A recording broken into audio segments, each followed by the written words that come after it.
मित्रांनो, भरपूर कमी योग असे तयार होतात, की अंगारक चतुर्थी आपल्याला बघायला मिळते आणि तीही जर वर्षाच्या पहिल्याच महिन्यात, जानेवारी महिन्यात आणि सगळ्यात पहिलीच चतुर्थी आली, तर ती खूप महत्त्वाचा योग तो तयार होतो.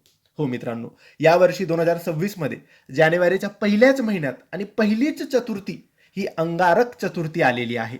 अंगारक चतुर्थी म्हणजेच मंगळवारच्या दिवशी जी चतुर्थी येते तिला मंगळी चतुर्थी किंवा अंगारक चतुर्थी असं म्हणतात, कारण या दिवशी येणाऱ्या चतुर्थी अंगारक योग बनवत असतात. तरी ही अंगारक चतुर्थी वर्षाची सगळ्यात मोठी चतुर्थी तर आहेच, पण त्यासोबत वर्षाच्या पहिले आलेली ही चतुर्थी आहे. म्हणून या दिवशी तुम्ही गणपती बाप्पाचे दर्शन करा, गणपती बाप्पाची सेवा करा, मोदकांचा नैवेद्य गणपती बाप्पाला दाखवा. त्यासोबतच तुमचे सर्व विघ्न दूर करावेत म्हणून गणपती बाप्पासमोर 6 जानेवारीला सकाळी किंवा संध्याकाळी एक माळ जप श्री विघ्नहर्ताय नमः, श्री विघ्नहर्ताय नमः या मंत्राचा जप एक माळ तुम्ही नक्की करा. धन्यवाद.